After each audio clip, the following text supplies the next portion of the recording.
최초에 이렇게 건축할 바닥이나 마루를 의미합니다. 그러면 이런 식으로 발코니가 외부 전국의 계단은 조형물인가요? 그래서 건축법 시행령이나 있습니다. 그래서 일단은 조형물인지는 좀 보류를 하겠습니다. 구독, 좋아요 부탁드립니다.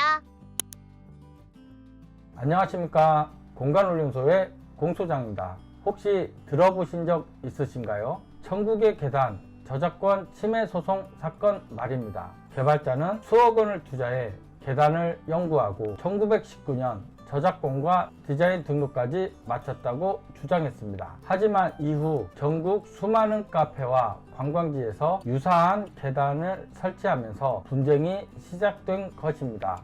개발자는 저작권과 특허권 침해로 큰 피해를 입었다며 민사소송을 제기했고, 실제로 전국 170여 개 카페와 시설이 피소 대상에 포함되었습니다. 이 사건의 쟁점은 단순합니다. 과연 전국의 계단이 독창적인 창작물로서 저작권 보호를 받을 수 있느냐, 아니면 이미 해외에도 유사한 사례가 있었던 구조물일 뿐이냐 하는 점입니다. 자, 그럼 바로 시작하겠습니다.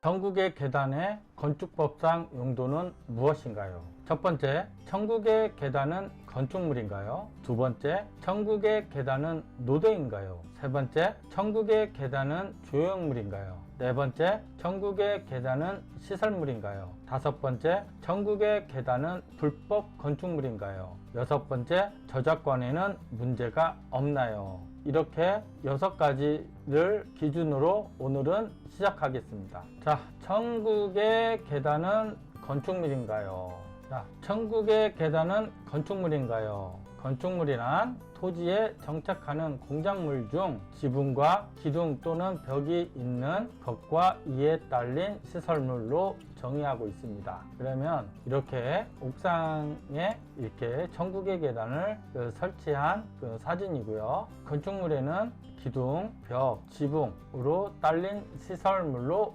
규정하고 있습니다. 그런데 천국의 계단은 최초에 이렇게 건축할 당시 설치하지 않으면 이게 건축물로 보기가 상당히 어렵습니다. 그러면 이게 건축물로 본다고 하면 건축법 제46조 49조에 따라 옥상 발코니 계단에는 추락방지용 난간을 밟듯이 설치를 해야 됩니다. 그런데 이 같은 경우는 이 시설물로 봤을 때는 건축물로 볼 수 없을 것 같습니다. 자, 상당히 논란이 됐던 건데 천국의 계단은 노대인가요? 로 해석하는 경우도 있었습니다. 그럼 과연 노대일까요? 자, 쉽게 말하면 우리가 노대로 보는 경우는 이제 발코니 같은 경우예요. 그러니까 발코니 같은 경우 이렇게 돌출되는 발코니, 그죠? 돌출되어 있어요, 그죠? 이런 형태를 노대, 그러니까 발코니는 노대다라고 이해하시면 됩니다. 그러면 그냥 건축법 정의는 특별히 없습니다. 이 천국의 계단이. 자, 드러난 로,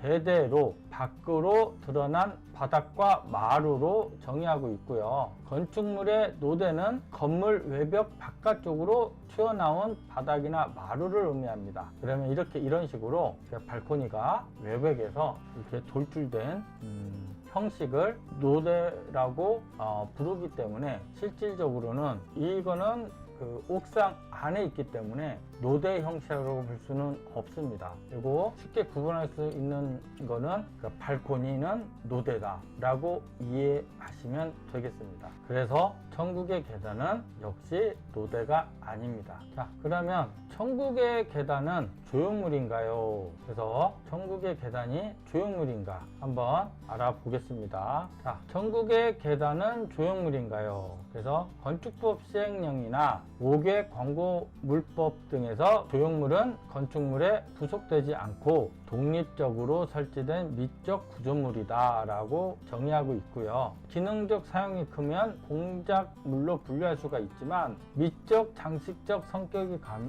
강하면 조형물로 분류할 수가 있습니다. 그러면 이 같은 경우는 이렇게 베트남이죠. 베트남 같은 경우 이 소는 뭐에 들어갈까요? 이거는 조형물에 들어갑니다. 조형물. 그런데 이 자체로 구경만 할 수 있다고 하면 당연히 조형물일 거예요. 조형물. 그런데 사람이 올라갈 수 있는 구조물이면 공작물로 해석할 수도 있습니다. 그래서 일단은 조형물인지는 좀 보류를 하겠습니다.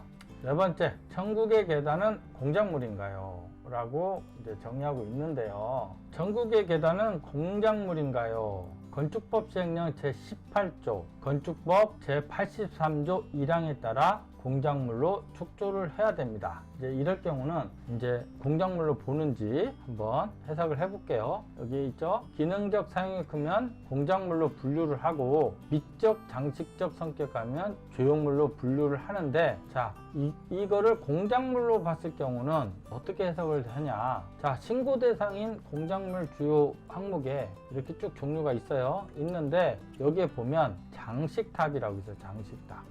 여기에 좀 유사한 거는 장식탑에 해당이 되는데, 높이 4m 이상일 경우, 즉 높이 4m 이상일 경우는 장식탑에 해당이 납니다. 그럴 때는 이제 공작물로 해석을 할 수가 있습니다. 그래서 공작물은 건축법 시행규칙 118조에 따른 옹벽, 조형물 등은 건축물의 직접적 안전 기준이 그대로 적용되지가 않습니다. 결론은 공작물은 안전 기준을 적용하지 않는다고 합니다. 이 얘기가 뭐냐면, 공작물이라도 일정 높이가 넘고 사람이 오를 수 있다면 난간은 사실상 필수 안전 요소로 요구됩니다. 법적으로 이걸 공작물로 봤을 때는 이 안전 난간은 적용하지 않으나, 자, 사람이 오를 수가 있다면 난간 안전시설을 요구할 수가 있다는 얘기입니다. 뭐 당연하겠죠. 사람이 떨어질 수도 있기 때문에 뭐 이거는 나중에 민사소송으로 이렇게 번질 수가 있기 때문에 난간은 그 필수 안전시설로 적용하는 게 좋습니다. 자, 천국의 계단은 불법 건축물인가요? 로 보는데요. 자, 이제 천국의 계단은 불법 건축물인가요? 아까 처음에 봤을 때 건축물이냐면 건축물은 해당이 없음. 자, 내부 공간, 주거, 업무 기능이 없어 건축물의 정의, 건축법 제2조 1항 이후에 해당하지가 않습니다. 그래서 건축물로 볼 수는 없습니다. 두 번째, 노대. 노대는 건축물의 일부, 테라스,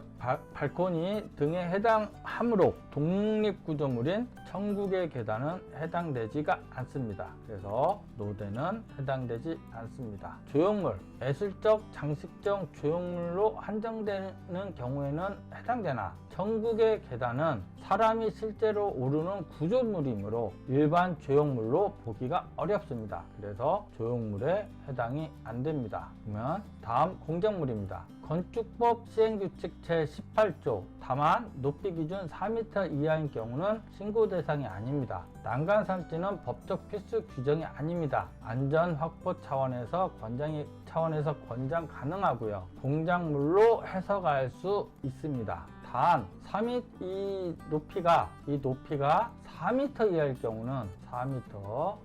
경우는 신고 대상이 아니고, 공작물 경우는 난간 설치가 법적 필수 규정에 해당되지가 않습니다. 그래서 4m 이하이고 공작물 경우는 신고 없이 그냥 설치가 가능합니다. 그래서 천국의 계단에 문제가 됐던 천국의 계단이 공작물로 해석할 가능성이 크지만 높이가 4m 이하일 경우는 신고 없이 설치가 가능하기 때문에 불법 건축물에 해당되지 않을 가능성이 큽니다. 자, 공작물, 건축법 시행령 제18조에 따른 옹벽, 조형물 등은 건축물의 직접적 안전 기준이 그대로 적용되지가 않습니다. 공작물이라도 높이가 4m가 넘고 사람이 오를 수 있다면 난간은 사실상 필수 안전시설로 요구가 됩니다. 그래서 여기에 이제 출입금지 이렇게 쓸지언정 사람이 올라가서 떨어질 경우는 민사에 대한 책임이 있습니다. 완전히 폐쇄를 한다고 하면 조형물로 해석이 되지만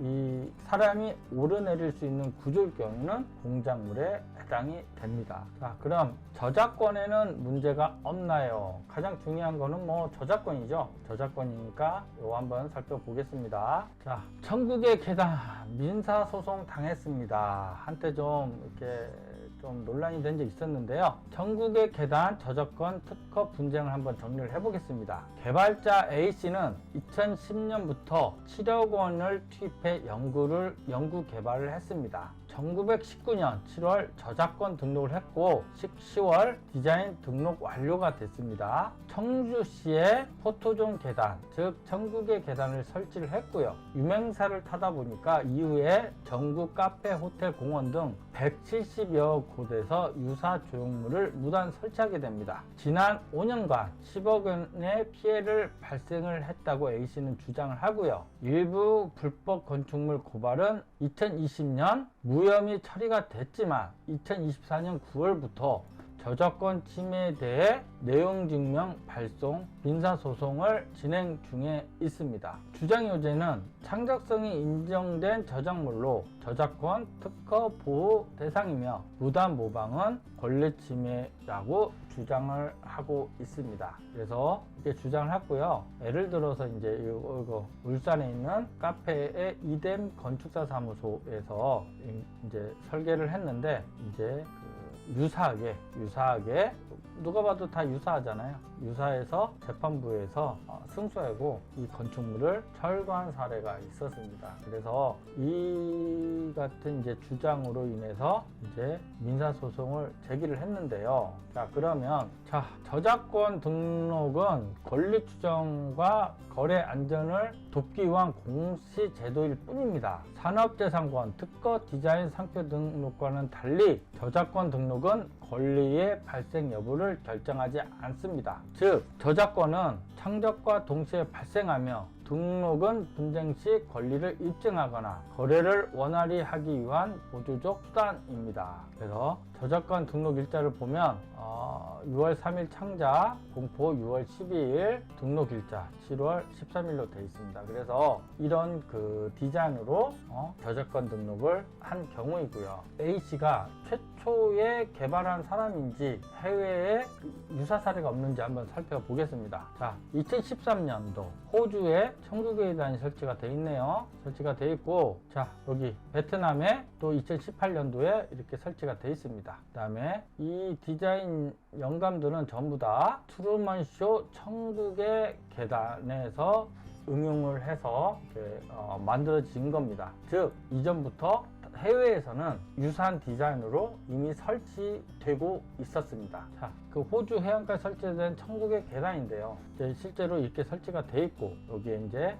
천국의 문이 설치가 돼 있고, 안전상 그러니까 유리 난간으로 이렇게 설치가 돼 있습니다. 이제 이거를 이렇게 업그레이드를 할 수가 있는 거죠. 그리고 실제적으로 1919년 이전에 수많은 디자인과 수많은 조형물들이 설치돼 있었기 때문에 A씨가 주장한 부분에 대해서는 아마도 패소 가능성이 큽니다. 하지만 2019년도 이후에 이분이 설치를 한 이후에 인기가 있어서 전국에 170여 개의 카페, 공원 등에 설치가 됐기 때문에 이분 입장에서는 억울한 부분도 있었을 거고, 2019년도에 사람들이 불법 건축물로 신고를 했기 때문에 엄청난 스트레스를 받았을 거라고 생각이 됩니다. 그래서 이분이 아마 너무너무 억울해서 민사소송을 하지 않았을까, 그 생각도 좀 들지만, 아쉽게도 저작권 신청 이전에도 해외에 수많은 시설들이 있었기 때문에 패소될 가능성이 많을 거라고 보고요. 그분이 디자인한 똑같이 카피를 했다고 하면 이게 문제가 되겠지만, 좀 다르게 시공을 했을 경우에는 아쉽게도 민사소송에 가면 패소될 가능성이 큽니다. 참, 디자인은 창작은 고통스럽고 힘듭니다. 남이 한 거를 따라하기는 쉬워도 내가 이거를 개발하고 디벨롭하고 설치하는 그런 고통은 그 디자이너들의 순수 창작물이기 때문에 어느 정도는 인정을 해줘야 되겠지만, 아쉽게도 이 천국의 계단은 이전부터 유사하게 설치된 경우가 많았고, 호주나 베트남, 해외에서도 상당히 인기 있었던 그 계단이기 때문에 아마도 패소될 가능성이 클 거로 판단이 됩니다. 이상입니다.